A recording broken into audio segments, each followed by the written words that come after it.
Welcome back, everyone. This is episode 30 of Lift Talk. Chris is laughing at me already. Why are you laughing at me, Chris? Funny. What's funny? Don't worry. Okay, cool. I'm here with my co-host, John Tran, who I just invited on 5 seconds ago, and our guest today, Joey Zinghini. Joey Zucchini. Joey, how are you? Hello, sir. Thanks for coming and actually coming to the gym for the first time. Man, it's mad setup. I'm actually disappointed that you haven't been here till now. It's so far. Yeah, that is fair. I had to leave yesterday to get here. All right, so Your Harley's too slow, man. I've known you for like 10 years now, and I wanted to do a little bit of a time capsule back into 2014 when we first met. My first memory of you were actually competing at a gym in Penrith. It was at a Fitness First. Do you remember this? Oh, upstairs at who was running it? Ray Owen, I think. Yeah. Yeah. And I didn't introduce myself or anything. I didn't actually meet you that day, but then I knew who you were from that comp and from the internets. And then the first time we met was actually my first comp because I was wearing strength athlete t-shirt, and you were like, "Oh, are you coached by Bryce?" Do you remember this? At Marrickville. Yeah, Marrickville. Yeah. What was that gym? Sydenham PTC. Right, it was PTC. Yeah, it was like only a street away from the old city street. Yes. Yeah, I do remember. John was there at that comp as well. I was. Yeah. I think I was at the Penrith comp as well, because that's the comp that Amir pulled 300. Are you sure? Yeah, it was in a group fitness studio. Yes, Yes, it was. it It was was, in yes, that yes. wooden floor. And Gary Yes. Gary Young came out, and I remember thinking, Gary Young, oh, he's Asian. So the last name Young, I thought was still somewhere. Oh, I thought first name Gary. Yeah. Yeah, well, that was actually the first comp that I coached at before I'd ever competed. Crazy. Wow, wow. So 10 years ago. what was your first memory of like the gym space, the gym world, and how did you like get into training? Through footy. So I was always playing footy as a kid, and then you start, like, I was always this height. So I was thinking, how do I get an edge over the bigger guys? And I thought, oh, if I lift some weights, that might help.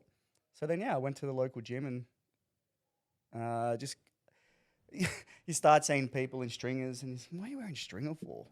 And then I start buying stringers. Yeah, and you wearing- definitely used to wear stringers. I did. I was an idiot.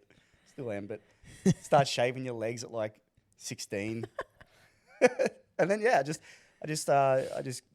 made some rep footy teams, and then started getting injured in footy and started realizing, lifting's heaps less stressful. I don't get injured as much. And just got hooked in the gym. But that was after a big injury, a knee reco. So I had the knee reco, and then I just stopped playing footy and then just got into a bodybuilding prep. So your first exposure then to fitness, like the kind of fitness without sport, was bodybuilding. Yeah. And who coached you for that time? Scotty Hill. Okay, So Scotty Hill coached me for my first powerlifting comp and my first bodybuilding comp. interesting. Yeah. Yeah. So that was the first bodybuilding comp was am I right? Yeah, it was 2011. That was like a 1 year prep after the knee reco. And then in between that and my first powerlifting comp, that's when Scotty goes, you might as well do some powerlifting in the meantime. So I started doing, he just gave me like a generic Shaco program. Remember that? It was just a weird setup. Your coach gave you someone else's program? Yeah, that's what Scotty did. He did. Oh, he's a mad coach. Let's give me a generic program. So funny. But we used to have like meetups in Campbelltown and stuff with a few other people. So that's how I got into it. And then I did a bodybuilding comp as well. Like I did a bodybuilding comp, powerlifting comp, went back to bodybuilding. Yeah, and then stayed powerlifting. And you haven't been in bodybuilding for like, Since 11 years 2012. or something? Yeah, okay. Yeah. I remember you being like very much influenced by like the Eric Helmses of the world. Yeah. How did you kind of find that evidence-based community initially? So I teamed up with three other guys at the time, and we named our group coaching service Natural Physique Sciences. So they had connections to Eric Helms, in their own right. That's how I became a part of that. Eventually, we all collaborated and we ran a seminar actually. Yeah, I remember this. Miranda Fitness First. So 3DMJ came out, and we held a seminar or two, and that's how I guess we all became like collaborated. And I learned a lot in my own coaching from Eric and the 3DMJ guys. That's how I was exposed to it. Who were the other two NPS dudes? Ryan and who was the other one? Aaron and Chris. And then eventually Paul Addard joined later on. Oh, interesting. Um, John's showing me a photo of that seminar. Did you go to that? No, it's a different seminar, but I've got a photo from you of you, Joey, and Ryan, in 2013, when Matt Gary, Mike Teixeira, and Mike Zordos came out, and yeah. I was there. I was there as well. You were. Oh yeah, I think I was flexing in that photo. I remember just you being were flexing hard. Let me see. Yeah. You seen this photo? Yes, I remember that seminar. That was a hydrofit. In You Yeah, look it was more- hydrofit. That's you right. look more jacked there than you do now. Yeah, well, I don't know. So, Joey, tell me what happened with Ryan Anthony. He ate some biltong in South poor Africa or guy. something. Poor guy. So apparently it's well known that there's like that. I don't even know what it was. He's found in the meat over there. He ate it, tested positive to whatever that substance was. When did he Apparently these days now it's not banned because of how much they see it in meat now over there. Apparently it's not banned anymore. Because the poor guy got banned, went through all the process of a legal battle with lawyers, sports lawyers, got banned because he was adamant he didn't like do anything intentionally wrong. And then these days, apparently, it's not banned anymore. Well, definitely looking at him and knowing how strong he was, like he probably wasn't on the gear. Yeah, you'd want it'd be shit gear. No offense to Ryan. That was his argument too. It's like if I was taking good stuff, I want to be bigger and stronger than this. Yeah, I would want a refund from my steroid dealer if that was what my results were. Yeah, that's the So story. he was supposed to compete at the Nationals, Junior Nationals 2015 against me actually, and then he didn't show up, and it was kind of like, oh, where's this guy gone? And then like a few months later, it came out, and we were like, oh, that's a bit strange. Like, And then I haven't heard from him since. What happened to him? I actually saw him the other day. He actually came and tested me he's doing a PhD. Tested you for steroids this time. Found guilty of the meat, of the substance in the meat. Nah, he's doing a PhD in fish oil. So he came to the gym. So he's still in this like strength sports world. He's literally becoming a doctor of fish oil Oh, that's so strange. or something like that. Does he still train and everything? This is kind of off topic. No, yeah, it's all right. It's typical. No, I think he trains at a local Anytime, but I think he wants me to join in another study that he's doing, some force production study. Yeah, cool. But yeah, so that's random. Yeah, that's so random. So you obviously dabbled in bodybuilding, powerlifting. Why did you choose to stay with powerlifting? What are the positives that you don't get in bodybuilding that has kind of kept you in? It's more of an objective outcome. Like you can see the weight on the. Like I guess you can do that with. Well, these days, like it's good that people are pushing for a performance benefit in bodybuilding, but back then it was just a pure. It was a pure split. It was like powerlifting or bodybuilding.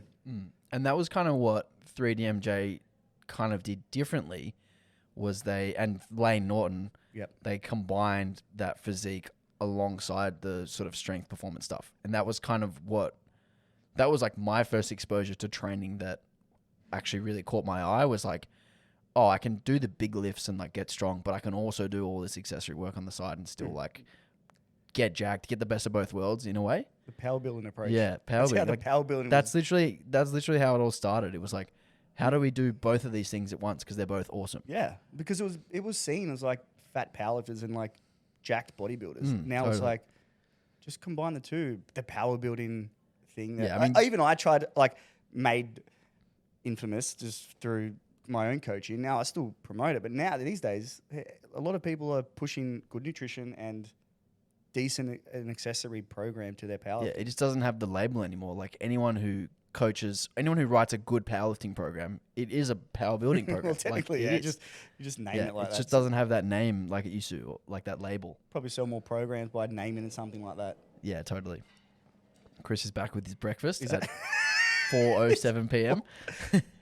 I can get on that train. So first topic for today, Joey and John. We're going to talk about the new APA rule around volunteering. So the APA put out a post on the weekend basically highlighting that, you know, we would like more people to get involved with volunteering at competitions, and also there's volunteering opportunities outside of competition, like, you know, being involved in the committees and doing some of the work behind the scenes that allows the federation to grow and exist. That if you want to do nationals, you have to have volunteered at least once in that calendar year, and if you want to do an international meet, you have to have volunteered at least twice. So first of all, what are our thoughts on this new rule? John, you go first. For me, I think it's quite reasonable. But for the sport to grow, we need more hands, because ultimately, the biggest thing you see in volunteer organizations around the world, not just in powerlifting or in sports, is volunteer burnout. Because the tendency is the same people help over and over again. Totally. There's numerous reasons why those people are probably more accessible. They might have more disposable time on their hands, or they have the expertise to do it. But ultimately, Or they're just involved in that particular community and like want to actually that's help right. out. Yeah. That's right. And there's a social aspect to that as well, because you want to be around your friends doing, what it essentially is your hobby. I suppose for me, I think of it as you have to qualify to go to nationals, Yeah. or qualify to go internationals. This is just another criteria you have to fulfill. Apart from the fact that, it does add to the sport. Without volunteer work, we have no sport, we have no comps.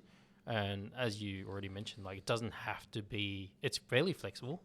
Like, it could be you cutting up attempt cards, or going to print up those score sheets, or spotting. The obvious one is spotting and loading and tech desk. And I think that's what most people think volunteering at a comp or volunteering in general in powerlifting is related to. But it's not necessarily the case. The post has listed a number of ways you can volunteer. And so some of those might not be as time intensive. So I think it's a very small hurdle to basically give you that qualification or accreditation to move on to nationals. And it only actually affects a fairly small number of people. Yeah, that was going to be my next point, was like the way that the qualifying system works now for nationals is you actually have to be at a certain standard. So that immediately cuts out, a whole chunk of people who aren't quite at that standard yet already. So like, this only actually applies to a select few people. Joey, what are your thoughts? Yeah, I think it's a great idea. I mean, for someone who doesn't volunteer too much, like myself, makes me volunteer more. Yeah. I want to go to nationals, so I think the incentive is to compete at nationals. Like that's all the incentive I need is volunteer your time. If you can play TikTok and your Game Boys and shit, you might as well fucking volunteer a few hours of your time and give back to the sport. Yeah, totally. And like, we see a lot of people will go and support their friends and be in the crowd. Like, you could just help out also while you see your friends lift. Like, you're already going to go to the competition anyway. Yeah, you get a good pump out of it, lift some plates. It doesn't even have to be physical. There are many avenues for you to contribute. Some of that stuff, like you said, is contributing to the committees and the work they do. You could be just selling door tickets. Like, there's so many ways you can actually... Packing up now is seen as a volunteering. Yeah, putting some chairs away. That's putting some chairs away. And I think the... Uber runs. I think the message is that as the federation grows, as more comps are held and more people to partake in the sport, for these comps and operations to work, we just need more hands on deck. And I think that's a bad thing. You always see people putting on stories, hey, we're really struggling for volunteers. Can you please come volunteer?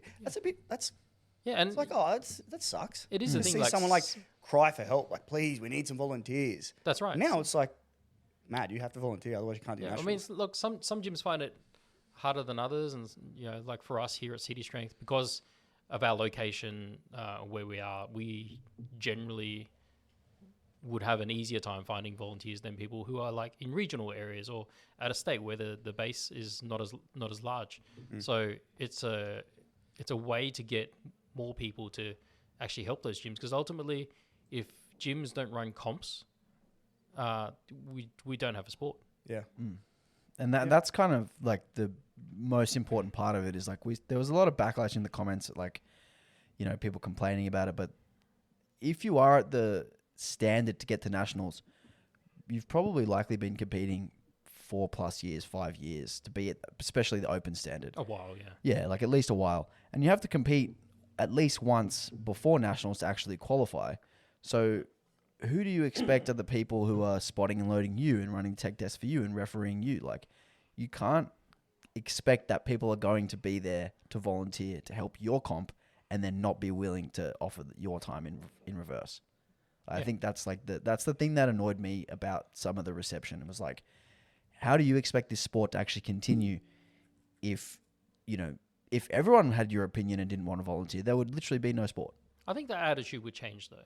I'm a bit optimistic. Like, the initial reaction is, I hope so. people are like, oh, I have to do this thing. But I think once they spend some time, like once the initial reaction is settled down and they realize that volunteering doesn't necessarily mean you have to spot and load. Yeah. It doesn't necessarily have to be a massive time commitment. It could be things that you do in the background to help support meet directors or like, the committees in the Fed or any other thing. Once I realize that it doesn't need to be just this hefty, I've got to block out my time.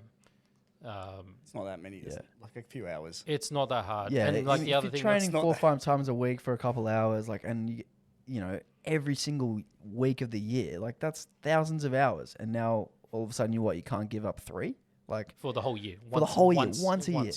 Yeah, once a year.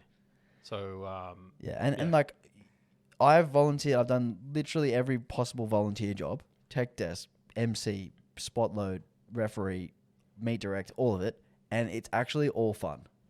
Like literally all of it's fun. You get to hang out with people who like powerlifting, and you get to watch powerlifting. You get to be up at close, and you actually leave like having had a good time. Yeah, and I mean, look, I totally get it. Some people lead different lives, and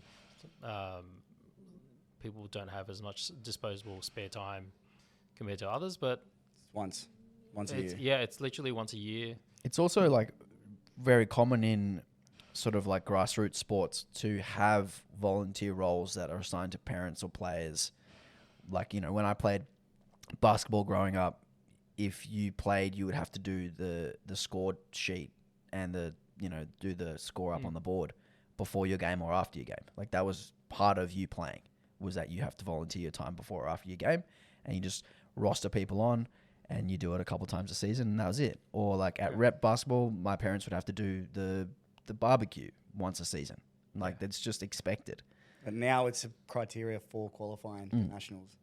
That's right. And I then think it's good. Like they said, there are considerations to be made where people apply and they say, look, I can't do it for whatever reason. So it's not a hard and fast rule necessarily. That's true. It has to be reasonable, I suppose. Like, but ultimately, I think over time, once it becomes the norm, There'll be less backlash. There'll be about it. less resistance to it. Yeah, I hope Once this. people realize it's not that big of a Yeah, I actually hope it like opens the eyes of certain people who may be against volunteering or hesitant to volunteer, with like, how enjoyable it is, how much it helps out, how much work's actually being done as well. Because that could be another thing. If you just turn up and compete and you do your comp, you may not be aware of all the volunteer hours that are making your competition happen. And it might like actually open your eyes to how important this work is for you to be able to compete. Yeah. So Joey, the main topic for this episode is weight cutting. And this is something that you're very experienced with. You love weight cutting. Love it. It's easy. So I think the first thing that I want to discuss is like, who actually should weight cut, and what are some of the things that we need to consider before we deciding whether someone does or doesn't cut for a comp? It's usually widely accepted that if you're a complete newbie, that you shouldn't be cutting, and you're a big fan of that. Remember we had that little Instagram back and forth? Do you remember I put a story up about that? And you're like, I was nah, like, bro. you're fucking wrong. So I put a story up saying, unpopular opinion, if it's your first comp, you're allowed to cut. You are allowed And then I had to, yeah. caveats, right? So there's caveats. So I agree that in general, that most people shouldn't be cutting into their first comp. And my opinion is based on my experience, which is I did a huge cut into my first comp, and it was fucking awful. And I wish I Remember hadn't when you done were it. 74? Yeah, I was so small. 74 Look like a lollipop. I was so little. Yeah. Imagine cutting there now. That would be so bad. I wouldn't be able to make it. No way. You would, but it would. What do you weigh now? 94. 20 kilo cut.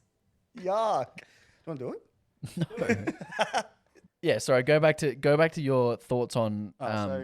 So Yeah. When would it be who should good for cut? someone? When would it be good for a first timer to actually do a cut? that's a good question. First timer. I would say someone who is like medically like, okay, the doctor has said you need to fucking lose some weight.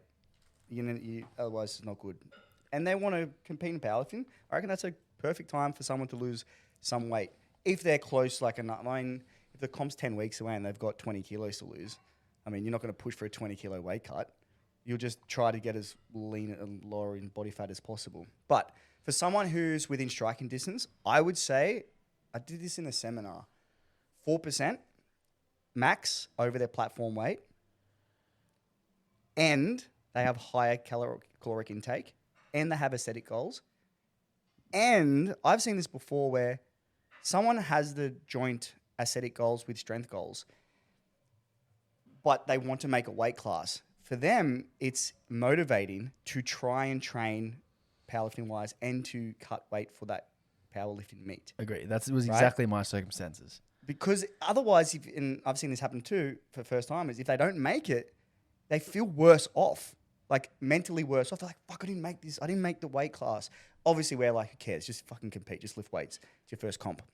But for their personal goals, which I don't think it's a bad thing. If, again, there's enough calories to work with, they're mostly a newbie. And they have that aesthetic goal in mind. So we're talking about actually dieting here, or we're talking about doing an acute cut? Okay.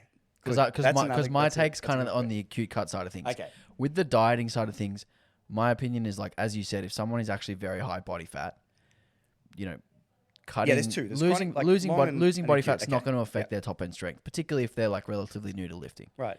But if someone's like at a reasonable level of body fat and a few kilos over and a noob, So, and that's the more likely all scenario. right. So let's talk acute cutting. Yep. So if we got to remember that our bodies fluctuate weight naturally anyway. I've seen some people fluctuate 2.5 kilos overnight.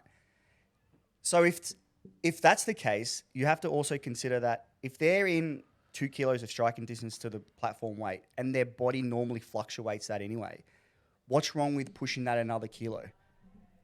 If they're on high intake, caloric intake, if they fluctuate 2 kilos, that's like, say 100 kilos is 2% over, 102 kilos.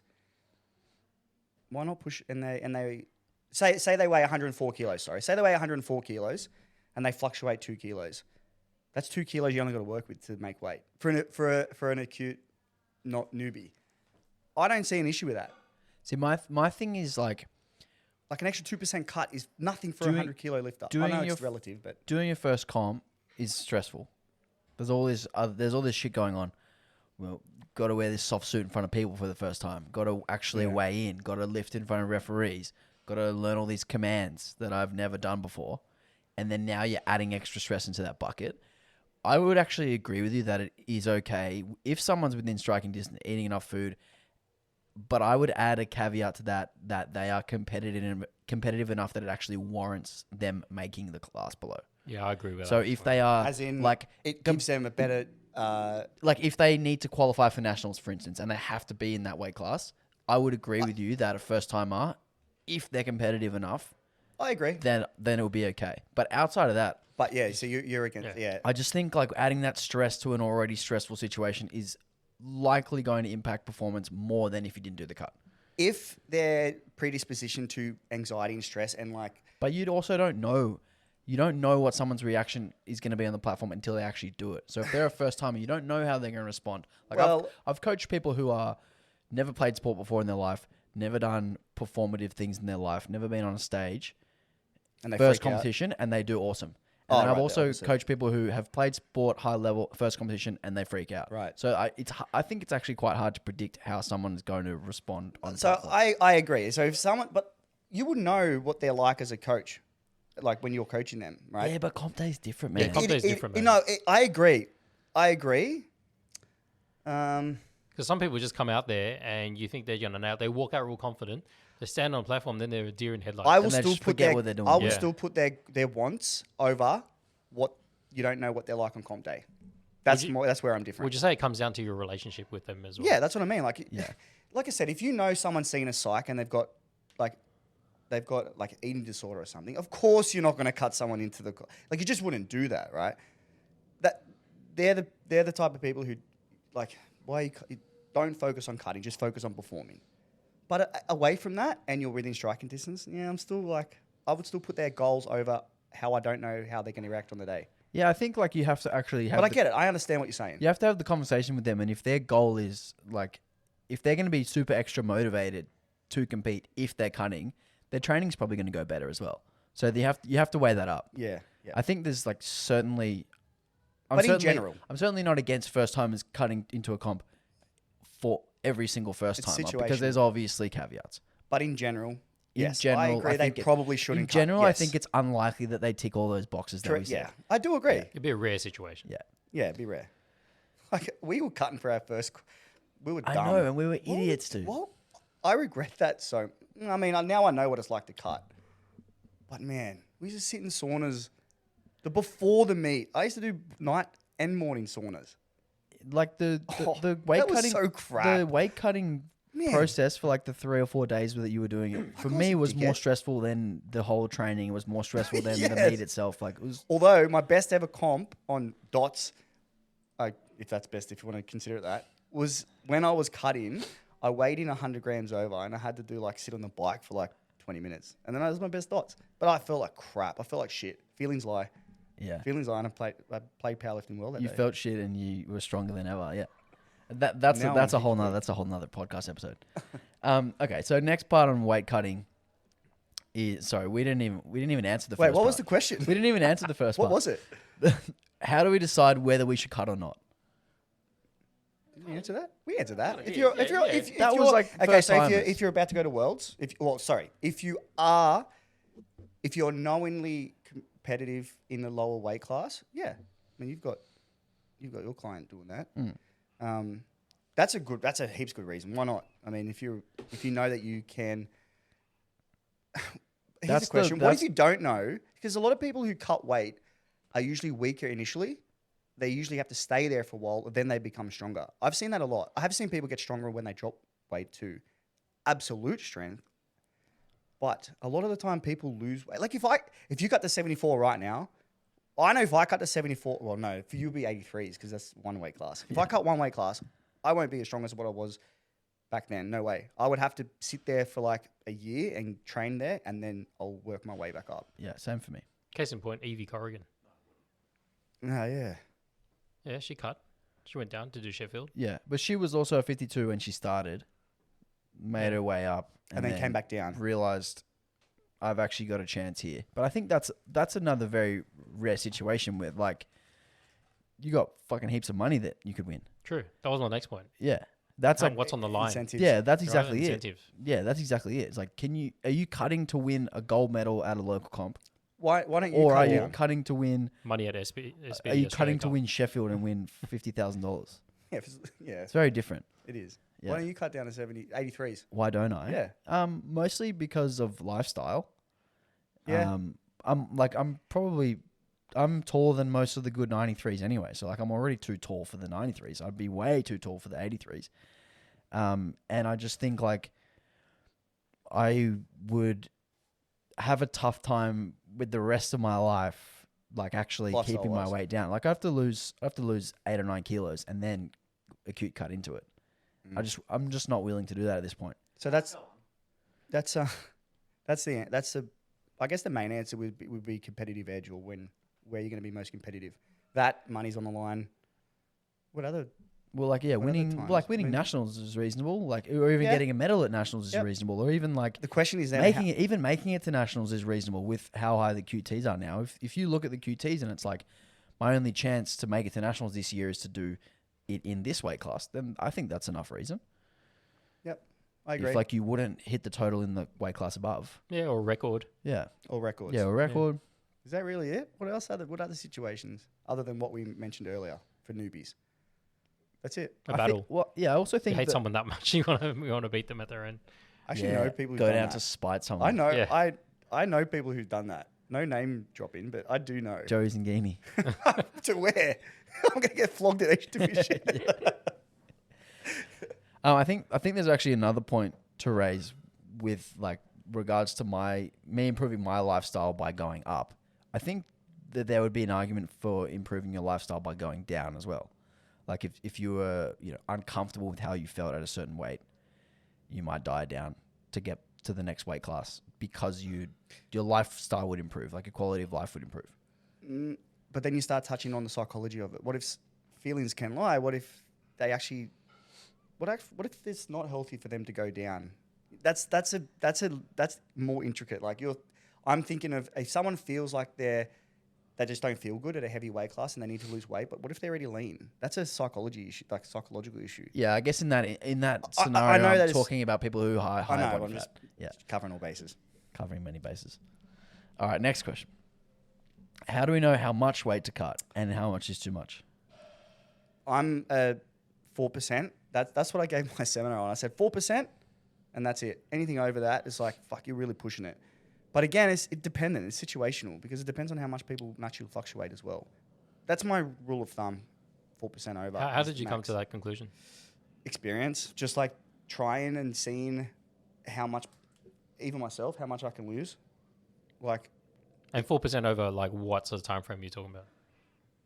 acute, Yeah. Yeah, 2-3 days. acute, like, yeah, a week max. Week? A week, because then we could talk about all the methods we'll get there. that'll come into it. But I came to it just through like anecdotal evidence, like just anecdotal practice. That's it.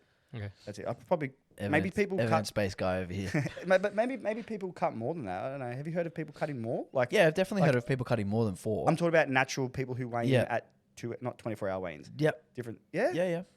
More than like 4 or 5 kilos or about that. Well, like in the sort of like lighter classes, like someone would cut from 60 to 57. That's more than 4%. It's like that's almost 5. Yeah, that's fair. Yeah, and that's what I would say. Yeah, Ju- I- just average it out. I do think 4% is. Yeah. I do think 4% is pretty safe. Like it's pretty safe. Like not Yeah. to the point where they're gonna. I like to get most of my clients to like 3, just because we're making it a little bit easier. 3 at the start of the acute cut. Yes. Yeah, that's fair. Yeah. Because you take away that little bit of extra stress. Exactly right. Like the most stressful part for me when I've weight cutted is like you go to bed the night before and you're like, cool, I'm at the right target. Like I'm 800 grams over or a kilo over. I'm gonna lose the rest overnight, and then you don't lose it. Because I've had that happen to me a few times. You haven't lost weight overnight. where I've lost half of what I expected to. You were sleep eating for sure. Nah, no way. Man, how do you not Sleepwalking lose with a cookie overnight? in your mouth. Because when you cut water and you cut fiber, like you reduce the amount that you're going to This is a lose good or topic. sweat out, This one's a good topic. and then you're like, fuck, how do I get that extra 300 grams off? And that's, for me, has been the most stressful part. So I like to err on the side of caution and get them like a tiny bit below where I think they need to be. And then if they wake up in the morning and they're under, cool, go eat. Like have 2 bananas. So then it becomes like situational. Depends. It depends what the next question is, but we'll talk about You keep examples later. going. Well, I was talking about, say, for example, Rebecca Tentevsky, right? So, we've worked out so well that she sits at, what's the class, 84? She sits at like 86. Yep. I can get her to be eating more calories 2 or 3 days before comp and like weigh at like 84 on the dot, but eat more calories. So it's all got to do with everything that we'll talk about. Yeah. But that's a good example. She can sit heavier and still be eating more into comp than what she was at 86 kilos. But like you said, you probably, I don't know, for some reason you just don't lose any. Well, it's more like if I'm Actually, I've seen that happen once too. if I'm water loading and then I cut my water, I get like you keep pissing, and then all of a sudden you reach a point where it's like you can't do any more. Exactly. So right. you're saying you get to the point where At I'm the just la- deflated. That's it. I can't. Yeah, at the oh, last right, minute. okay. I thought. I don't know. Like There if was some you magic. Haze magic. usually lose like 1.5 kilos overnight, which is usually about what I do. Yeah. Then when you're water loading, Your natural cutting, fluctuation. Yeah, and then it drops. Like maybe it's a kilo now, or maybe it's a little bit less. Yeah. And as you said, like there's fluctuations, right? Yes. So like sometimes you could lose a kilo overnight. Sometimes you could lose 1.5 kilos overnight. How do you know that comp day morning is going to be a 1 kilo? Like how do you know? You don't. No, you do if you track a lot of variables. This is where like I love it. I love this. I don't know why. For some reason, I just like tracking all the variables and knowing exactly where they're going to be. Okay, so this raises another question then. How do you know that your clients are actually capable of doing all of this little tracking? Because a lot of people aren't willing to track a lot of stuff. So what do you do for someone who doesn't track macros or doesn't track water intake? Like how do you then cut them if you don't have the data?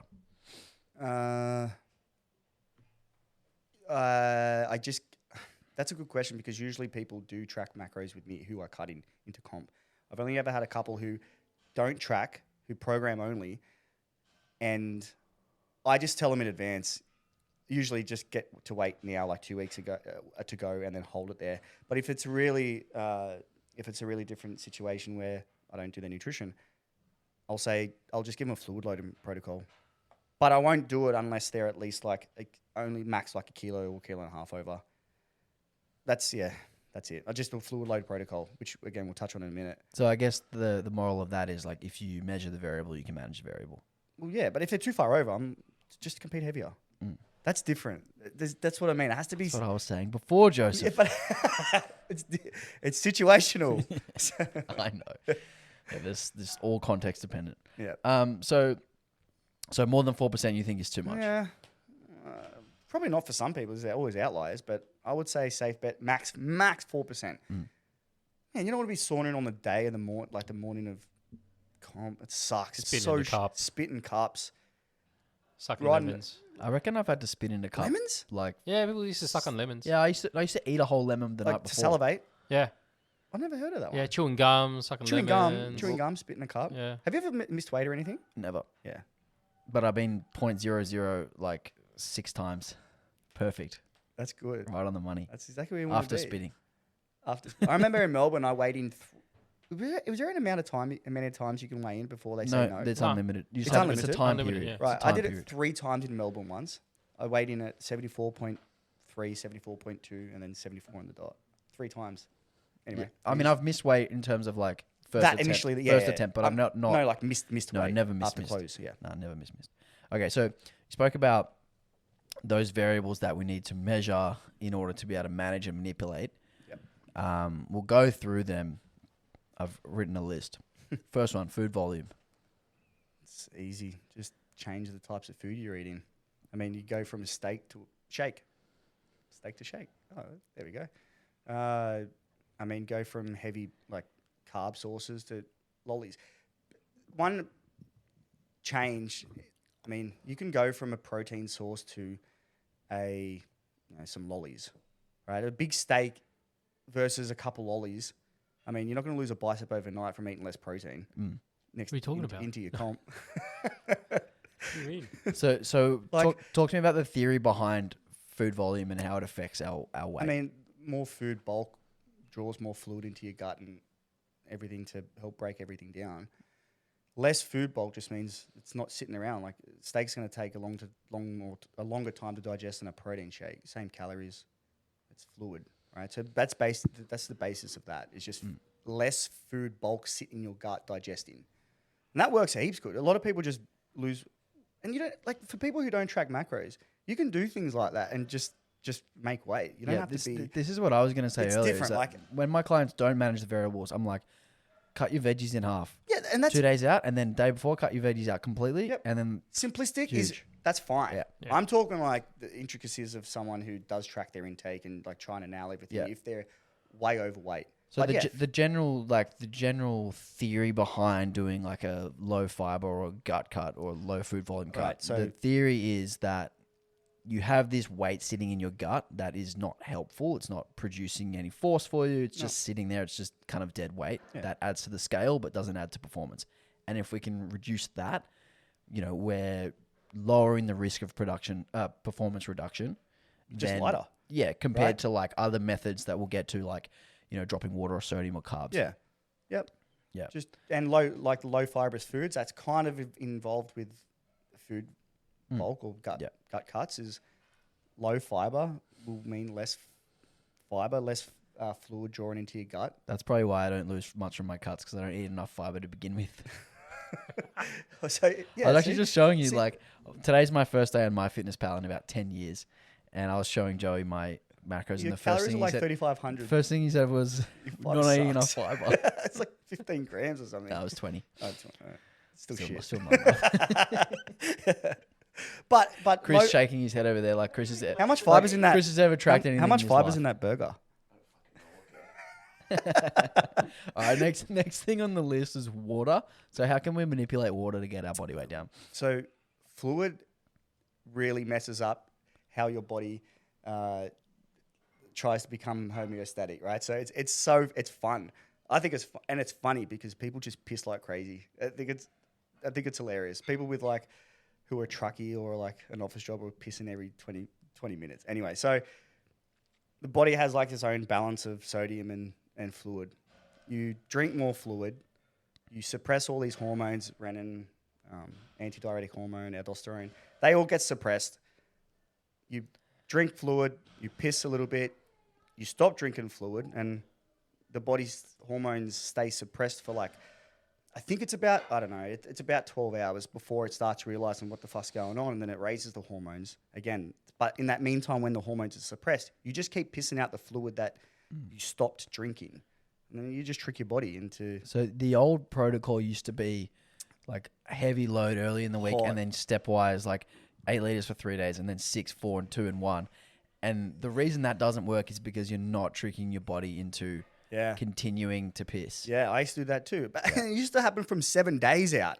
I remember even I was doing it, like drinking, like say, the protocol that I use now is to keep it basic is just double your normal intake of total fluid, not just water. Yeah. It can be Pepsi Max, which is better than Coke Zero.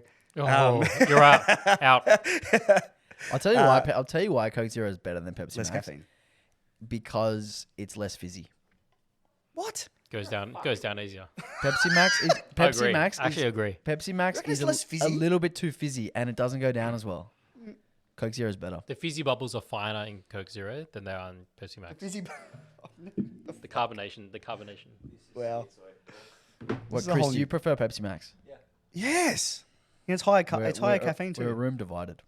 So yeah, it used to be that we pretty much sometimes even triple your intake if you're having 2 liters a day of just total Well, fluid. no, it just used to be like Just everyone 9 drinks, liters. It just used to be everyone drinks 10 Actually, liters. no, 10 you're right. liters. It used to be- It just yeah. used to be. for a week. Yeah. But then you'd cut down to 8 and 6, like you said. And these days, you realize, we realize that, no, you probably only need to fluid load for about 3 days before max. You don't need to go a long time. Your body adapts. Like, it can change pretty fast. Depends on what you call fast. But you can fluid load for like 3 days. And then say you're competing in the morning, you don't cut your intake at all. You just keep drinking the day before. You just do all the other gut stuff. Don't drink for 12 hours. You keep pissing, Yeah, exactly. and then you weigh in fine. Like you weigh in, make weight. Yeah. So So yeah, what's, it's different. It's different because it's closer, and I think less. You don't have to go 10 liters, man. yeah. So you mentioned the that's relationship between sodium and water. Explain what you would do with a sodium intake at the same time as the water goes up. Usually, if you're drinking more fluid, you'd want to increase sodium a little bit. Right? Otherwise, you just feel like shit. People get cramps and all that kind of stuff. I don't really stuff around with sodium too much anymore. I think it's only when you go into excess fluid intake that you actually need to worry about it. Like no one's gonna be drinking more than 10 liters a day. This is what happened to me in my last comp. So I water loaded for 3 days, and on the How much? just 6 liters. Yeah. So like Sure. about Yeah. double.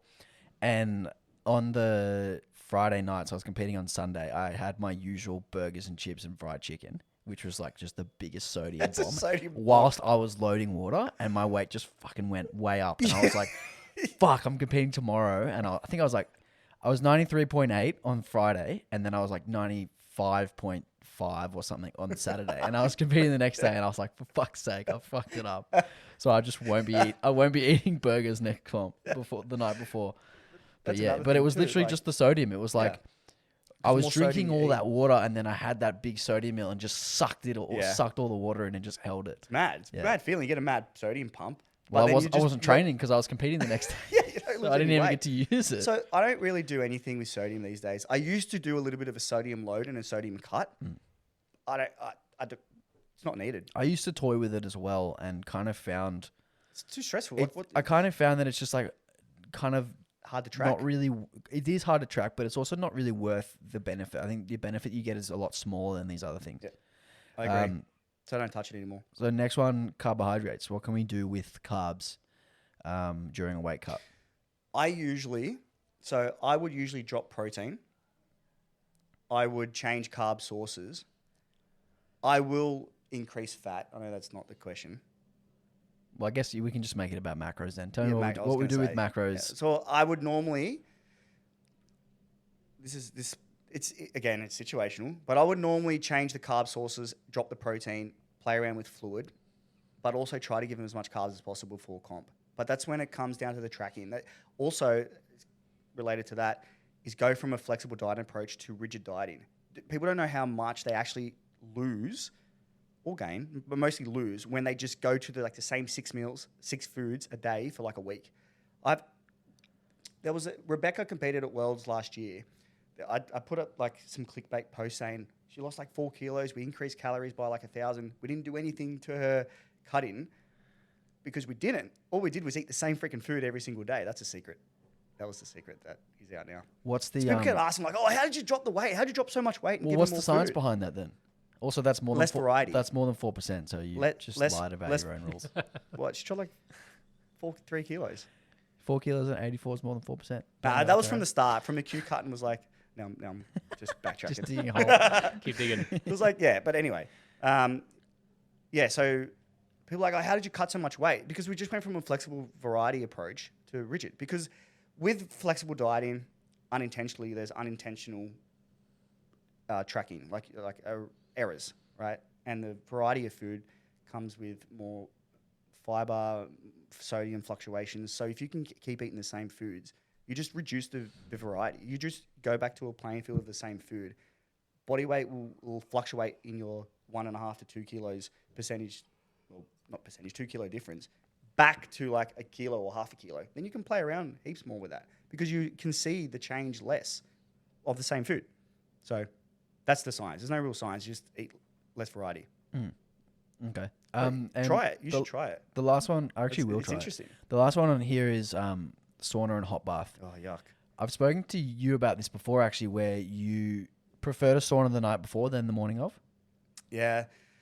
I would prefer to sauna because I value sleep more than not. So I would sauna down, although I would actually change my stance on it these days. I would probably go to half-half. So what was your old stance? To sauna hard before a comp, the night before, and then that's it. Just get down to your just over, a few 100 grams over, and then compete the next day. But now, because I know that you should sleep a bit cooler, I would probably sauna, if I had to do it, would sauna probably half in the night, half in the morning. Less stressful. Would you get a better sleep because you're cooling off overnight though after a sauna? Because I think it's the effect, like the differential temperature. The change. The change in the temperature. Yeah, if you put yourself in a cold room after a sauna, you'd cool down very quick. But I mean, also sleep very well. Yeah, you that's do. what I mean. And I liked it. I actually liked sleeping after a sauna. But problem for me is I stayed really hot for a long time. So I would stay awake a bit longer. I would have a good sleep, but I would stay awake. Like I couldn't get to sleep. But I would. So it wouldn't be a good quality sleep. Yeah, so that's why I'm saying I would just halve it if I was going to do it. Yeah, the quantity was low. The quality was all right. So would you say So the amount of time, right? Yeah. Yeah. But I would change it now. I would go a little bit. Having a shower before you go to bed, it feels nice, right? But a fucking sauna, it's hot, man. If you've got a sauna 3 kilos off. Harden up. Would you say that you would use sauna as like a last resort, or would you? Nah, I'd go last And you resort. would cut 4% through other means without a sauna. I would try, yeah. And if you I haven't had a client use a sauna in years, if actually. you had 6% to cut, it would be 4% from other things and then 2% on yeah, sauna. you'd have to use Okay, some of the sauna. Yeah. Which sucks. So there's a couple things we can do, like last efforts, if we wake up too heavy and we've got to like an hour to make weight. Yeah, like What would be your go-to strategy if someone's, let's say, like half a kilo over? shave your head. I actually had a client. That doesn't weigh much. Well, that's what I was going to say. Cut a ponytail off, like that type I of had a thing. client. You got thick curly hair, so it might be a lot for you. That's why it was hard to make weight this comp because I had my hair. Had a client. It was nationals, and she was like 200 grams over, and she actually had a sweatsuit on, like I don't know what they are, like a plastic bag. Yeah, like type. a plastic bag. Yeah. Before weighing, and like the last resort was to cut her hair. And she still didn't make it. No, she didn't cut her hair. She just ran around more. Okay. But that's like a Hair- last resort. Hair doesn't weigh much. If you cut a I don't ponytail know. off, it doesn't. It was just the last doesn't resort. touch 50 grams. Like it's Doesn't it? nothing. Yeah, it's nothing. Nah, that's what I was going to say. How do you Like know? hairs. Because I think I heard stories about it. Someone like cut the made- ponytail. You off. missed the joke. Still He's, didn't make- he's making a ball joke. It's a dad joke. Anyway. But I'm not a dad. Also, they can't see me on camera. True. Don't have a camera. You look sexy though. Thanks, bro. So would you? Actually What would do be that. your go-to then for like I'd go there. if someone's like half a kilo over? What would be your go-to strategy morning of? Like, would you prefer someone do spit in a cup? Would you prefer someone I would sit sit. in a hot car? Yes, Would that. you prefer someone get on an exercise bike? I would put 3 jumpers on, sit in a hot car on the way to the comp. How much over did you say? 500 grams. Yeah, I'd sit in a car with 3 jumpers on, heater, and get to comp. Just so you're at comp, you're at the venue, and just maybe walk around a little bit. Go on a bike. That's what I did actually. I went on a spin bike. When was that? Canberra when I was trying to make that weight. Oh, right. Yeah, that's how I actually got there. Like, I think JP told a story where he didn't make weight and he went back out in the car park and turned on the heater man, in the car park in Melbourne. JP used to do the most craziest cuts. Bro. Yeah. He was man. He used to cut from 70 to 66, like in 3 days. No, like, man, I swear he did that like a day. Man, he used to do. Yeah, he did that in a day. But He he would did it like a start. No, but he day. would start his protocol 4 or 5 days out. Like Right, he'd he'd do all the be fluid 70, stuff. He'd do all that stuff. Yeah, But he used to do fasting. He used to do gut cut, fluid, sodium, like all of it. Then sauna. yeah. Good maniac. And he would kill it. Fuck, that's crazy. But I don't really see hard cuts like that anymore. No. It's Because- a lot smarter. The Yeah, nutrition because- and cutting and it's much like the training as well. It's a lot smarter and better informed Yeah. than it used to be. Because all the people who did the dumb shit like you and I are now telling people not to do dumb shit. Exactly right. Well, yeah. I did some dumb shit. What dumb shit? What other dumb shit? Huh? Dumb shit's a good topic. Dumb shit. Dumb shit is a great topic. What'd you wear in your first comp? I wore a black Inza singlet. I bought a wrestling suit on eBay. It was so bad. Was it too big? Yeah, it was like, I don't know, it's probably got a photo of it somewhere. Man, What year was your first comp? 2012. I remember when 2012. I saw you do your first comp, you were competing like every 6 weeks. Man, And you would like like, more dumb shit. you would do like, I remember this so well. You would like, so dumb, whatever man. you did at the comp, you would do 5 kilos more on squat, 5 kilos more on deadlift, 2 kilos more on bench. How do you remember that shit? Because I'm weird. What the fuck? Because he was doing his Shaco program at the comp. Shake. You, Man. but I remember this. You like went into every comp with your like very strict plan, and you would just only hit the numbers that were on the plan, and they were always really easy. And the next comp you would do like a little bit more, and they were really That's easy. a really good. Yeah. That's a really good memory. I remember I this. forgot that I did that until now. You did like a comp every, I Yeah, swear, like every 8 weeks for like 2 yeah. years. I don't know. I was dumb doing dumb shit. and Now I'm my- like, I have 2 years. I'll have a My year second comp, you beat me. That was my second off. comp Where was that? at Lift. John ran it. Did I? Yeah. It's all blur. 2015, May 2015. You had red Adidas. I did. I remember that. I Weird. did. I remember that. Yeah, Nah. good times. I didn't even wear sleeves and a belt my first comp. And I had a hybrid stance for deadlifts. How'd you go? It was right. It was easy, right? My numbers were easy. I don't remember that far back. I'm talking like 2014 onwards. I can't Whatever. remember. All right, next topic. What are we looking forward to in the new powerlifting federation? Man, the quality of lift. We just went over like where I'm ranked right now. It's like dead last in the female division. You got to give the Seriously. listeners a bit of context of where you were before. All right. I was like, There's a lot last of them year, that know you. 2 years ago at States, I came third. Did I? No, what about before that? Like, So back you back had in the days. Well, I went to Worlds in 2017. That was all right. I was a 74 then. So I was like top 3 or something. Yeah, national champion. No, I never was national champion. No? No, I was never national champion, ever. Loser. I know. What a loser. came second a few times, though, right? Or once? I think once and third. And then I came third with JP and Chris at that Melbourne comp. Oh yeah. But I was just thinking about this the other day. I remember the 74 kilo Australian record for squat back when I was competing was like 203, 207. It was 230 when I started. It was Derek Yeah, so Teagan. before that at Melbourne. And then I'm looking at it now. I'm like, this is 280, squatting like 282 280 and a half, I something. think. I think So the 283 it is actually currently. Stephen. man, yeah. So I'm looking forward. So yeah, the amount of strength that people have now and the quality of lifters. I'm looking forward to seeing where people can push it in nationals in 2025. like a lot of us who have come back are like way down the bottom now. The caliber of lifters. I was actually just giving you shit because you were ranked 24th, and then I looked up where I was, and I'm 20th. Man, but it's a credit to the sport in general of how much it's growing. It's awesome. It's also a younger demographic. If you look across the room now during comps, there's a lot more younger lifters in general. In general, I also think, but a lot of older lifters are hanging around more. Yes. Right? That's Hang around another thing longer. that I They see. hang around longer. Yeah, Yep. hopefully that is the case, that people hang around longer now. I think it's going to be the case. Because the life cycle for when we started was like 3 years and you're out. How many Yeah, people 2.5, 3 years. Yeah. around when we started are still lifting? Bro, okay, so Right? I did a post on this like maybe a year ago. I did a post on this. I went back to 2015 Junior Nationals, the first Nationals that I did. 2015 Junior Nationals. Yeah. At Arrow and Swanson. Aaron Swanson. How many of the men do you think are still competing to this day? Of the men who competed, I think there was about 90 men in the junior division. How many do you think are still lifting?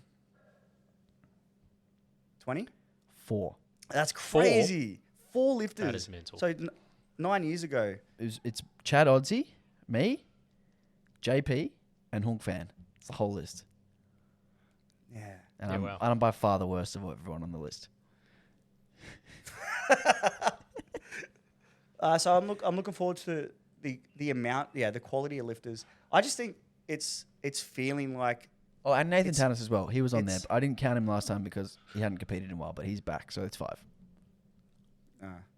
is this Florian Locke, Scotty Hill, Juniors. This was junior Oh, yeah. nationals. the quality of lifters, the amount of people that are going to be there. I think it's going to be huge. Nationals, yeah. Man, that's why I just wanted to qualify, just get that over the way with, do my volunteering day, and then just be a part of it. I don't care. Like I just want to hit my total PB. If I come dead last, mad. I don't care. As long as I total PB and be a part of nationals, it's gonna be sick. Yeah, we'll be Afterwards, we'll be mad. Hanging out with everyone will be mad. Also, the accessibility now. I think Greta last night counted on the calendar. There are 20 comps between now and the end of the year. I don't remember ever seeing that many comps listed. it was ever. actually scarce. We're in the back first day, year eh? of this Fed, man. The first year of it. Like 6 comps. What's that? Oh yeah, this is the first year. I was just We're in the, thinking, but like we're already talking about all these positives, and it's the first year of this Fed. yeah, already. It's crazy. But Hats off to all but it's the also run by volunteers and committees and board and everything for making this happen. But it's also run by people who like they're actually passionate about the lifters as well. Like I'm not saying that people in the past weren't passionate, but there's more understanding. People like the board seems more open to having critiques or having suggestions, and that was shut down in the past a lot by certain people. Right? It has been in the past. 2 individuals I can think of. Like one. But no, but serious. Like being able to communicate with people on the board, that helps heaps. Like I fucking annoy Abby heaps and ask her heaps of questions. She replies straight away. Yeah, Abby's awesome. She's busy and kids and uni and stuff. That was rarely a thing back in the day. What about you, John? What are you looking forward to? I think Joey covered most of it. Being able to see the depth of talent now, and very diverse. The diversity of lifters now is huge. So much more female lifters as well. The depth of talent there has increased massively. Yeah. You see that. I suppose it's more prominent on the international stage, but it's certainly well represented in Australia. Because I remember, like in 2012, it was the same 5 women competing at every single comp. It was literally the same. Kelly? And now, no, look, I didn't even see Kelly. It would be, it'd be like Jeanette Jeevers, Prani, Mary? Leanne Jordan, Mary, Mary yeah, Mackin, Mary Mackin. and one other lady I don't remember. But it'd be the same, and they'd be equipped as well. They weren't even raw lifting, and now, Was it? yeah, And also the depth in each class as well. Like it used to be huge. Used to be like there'd be 152 at nationals and then 184 plus. Yep. And now we've got like so much depth across the board in pretty much every weight class, not just the females but also the males.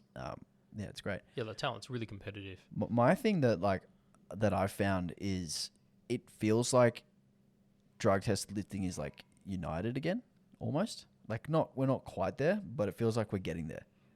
And that's the thing that excites me is that all the people who choose to lift drug tested are eventually, I think, are going to be in the same place, I think so too. which is going to raise the standard. It's going to push everyone competitive wise. It's going to mean more gyms, more comps. It's going to mean more opportunities, and then that's how we grow. It's also cool now to powerlift. Like you see the It's a flex. demographic of like listen to the techno, dress a certain way and lift weights. Like there's a stereotype, and that's like that's a really positive thing to see. And there's not just one stereotype. There's like multiple factions. Yes. Like you can find somewhere where you fit in now. Yep. Whereas when we started, it was like either you're a bikie or you're like you're a bikie or you're a broken rugby player, and those are the only two scenarios. Or an aspiring personal trainer. Yeah, you're aspiring PT. Yeah, and now like you can be anyone, and you can find a group of people who are similar to you, and enjoying the sport the way that you want to. Yeah, that's fair. Yep. All right, Joey. Last topic, and then I'll let you get out of here, and you can go finish your accessories that you didn't do. Do any of them? You gotta finish them. No, I was hanging with John. John, you can do this too. Rank your favorite movies of all time. 5 favorite movies of all time. Can Joey go first? Joey, you want to go first? You don't have to rank them. Just give me 5. Okay, good. Just give me Shawshank 5. Redemption. Okay. I had a list. John Wicks. Okay. That's it. Man, It's just crazy. They're the Wicks. It's the same movie Wicks. 3 times over, isn't it? 4 now. Four times So over. so it's Shawshank and then 4 John Wicks. That's your No, list. no. John Wick. Interstellar. Okay. Scarface. Okay. Inception's pretty good. Oh, Avengers Endgame. Okay. So I went That's it. like kind of one from each category. I'm actually forgetting 2 of them. I also had Shawshank, Yeah, you can't. How can you? Training Day, Oh, that's a good movie. such a good movie. Space Jam, Wow. Space Jam. because I watched that as a kid. I love basketball. field. Michael Oh, yeah. Jordan and Looney Tunes. Come on. Grew up in the Charles 90s. Barkley. Barkley, Sean Bradley. I'm forgetting the next one. Oh, Dodgeball. Wow. Literally my favorite comedy of all time. It's the best. And I'm forgetting my 5th one. So John, you go, and I'll try and remember mine. I was just googling Trying to the remember. name of the other movie I like. Goodfellas, Yep. Yes. Heat. Yep. I like Interstellar as well. Yep. The Gentleman. Oh. Haven't seen that one. And we'll switch back to you while I Google the name of this other movie.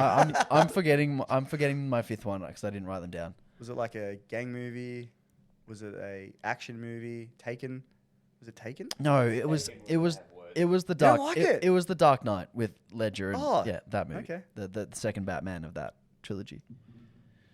My other movie is Arrival. I haven't seen that one either. That like sounds like an Arrival alien movie. is really good. Alien movie? Is it Yeah, an actually, alien movie? actually like a first contact type movie, but a completely different concept to every other movie because they're not flying to America to destroy, and Will Smith doesn't come out and save the world. Arrival. Put it on the Arrival, list. look it up. I'll have to add that to the list. All right, boys. Thanks for joining me. That was episode 30. If you got this far, leave us a 5-star review on Spotify, and I'll talk to you